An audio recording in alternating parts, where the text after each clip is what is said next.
নমস্কার বন্ধুরা, আজকে আবার একটি নতুন রেসিপি নিয়ে চলে এসেছি।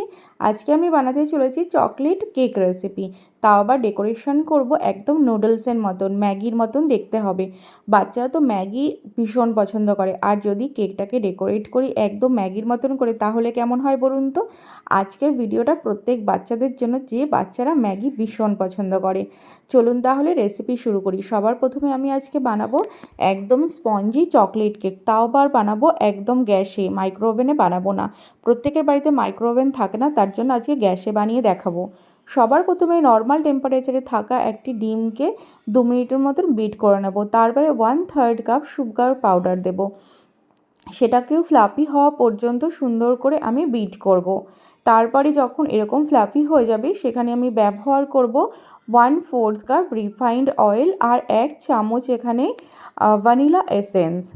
সেটার সঙ্গেও 1 মিনিট মতন আমি সুন্দর করে মিশিয়ে নেব।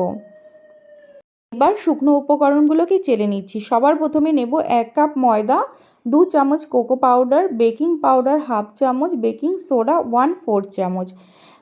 শুকনো উপকরণগুলোকে অবশ্যই কিন্তু চেলে নেবেন, তাহলে কিন্তু আপনাদের কেকটা ভীষণ ফ্লাফি হয়। কেক বানানো কিন্তু ভীষণই সহজ বন্ধুরা, কিন্তু এই উপকরণগুলো আর কোয়ান্টিটিটা যদি আপনি মাথায় রাখতে পারেন, সুন্দর এরকম স্পঞ্জি কেক আপনারও কিন্তু তৈরি হয়ে যাবে। হালকা হাতে কিন্তু আমি ব্যাটারটাকে মিশিয়ে নেব। দেখুন ঘনত্বটা কিন্তু ঠিক এরকমই থাকবে, না ভীষণ পাতলা না ভীষণ গাঢ়।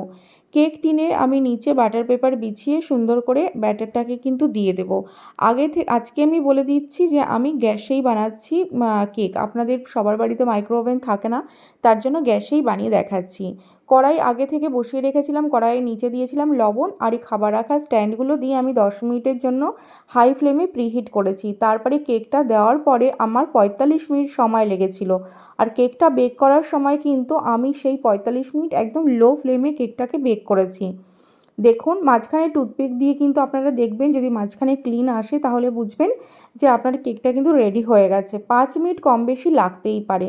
এরকম spongy soft soft chocolate cake কিন্তু আপনারও তৈরি হয়ে যাবে। তারপরে কেকটাকে আমি কেটে দেখাচ্ছি ভেতর থেকে কতটা স্পঞ্জি ফ্লাফি হয়েছিল। আর তারপরে এইবারে চলুন পরের স্টেপে। এখন বানাবো ক্রিমটা বানানোর জন্য পাত্রটা আর এই ব্লেড দুটোকে আমি ডিপ ফ্রিজে রেখে দিয়েছিলাম। তারপরে ভীষণ ঠান্ডা একদম চিল্ড নিয়ে নেব 1 কাপ হুইপিং ক্রিমটাকে সুন্দর করে কিন্তু আমি বিট করে নেব। আমি দেখাচ্ছি কোন পর্যায়ে আপনাদের বিট করা বন্ধ করতে হবে। এখনও কিন্তু হয়নি, আর 1-2 মিনিটের মতন করলে কিন্তু রেডি হয়ে যাবে। এই পর্যায়ে আপনারা দেখতে পারবেন যখন পাত্র উল্টো করলে কিংবা ব্লেড থেকে পড়ছে না, তখন বুঝবেন কিন্তু ক্রিম রেডি। ক্রিমটাকে আমি গ্লাসে এভাবে মোল্ডে না, পাইপিং ব্যাগে ভরে নিচ্ছি। আর যে স্লাইসগুলো করেছিলাম কেকের, আমি সুগার সিরাপও আপনারা দিতে পারেন। আমি এখানে দিয়ে দিচ্ছি স্ট্রবেরি যে জেলি আছে সেটাকে দিয়ে দিচ্ছি লেয়ারে লেয়ারে।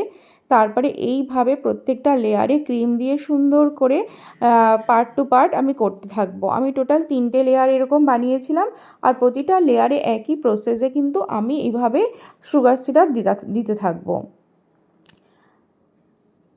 সামান্য একটু আমি বাঁচিয়ে রেখেছিলাম, একটা লাল একটা সবুজ কালার দিয়ে একটুখানি আমি মিশিয়েছি, পরে বলছি এটা কেন রেখেছিলাম। আর যে বাকি ক্রিমটা বেঁচে ছিল, সেই ক্রিমটাকে আমি ইয়েলো কালার করে নেব। যেহেতু আজকে আমি নুডলস কেক বানাচ্ছি, নুডলস কেকের কিন্তু কালারটা একটু হালকা হলুদ হয়।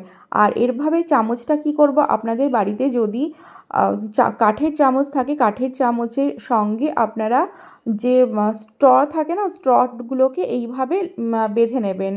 ঠিক আমি এইভাবে গার্ডার দিয়ে আটকে দিয়েছিলাম চামচটাকে। এইভাবে দেখতে সুন্দর লাগে, নুডলসটা মনে হচ্ছে একদম ভেসে আছে। আর ছোট ছোট পাইপিং ব্যাগটা সুন্দর করে ছোট করে কেটে এইভাবে নুডলস আকারে কিন্তু তৈরি করে নেবেন।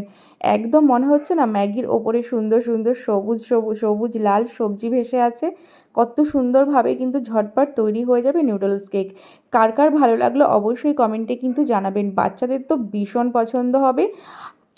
আর এই চামচটা রাখা কিন্তু ভীষণই সহজ, একবার আবার ভালো করে দেখে নেবেন।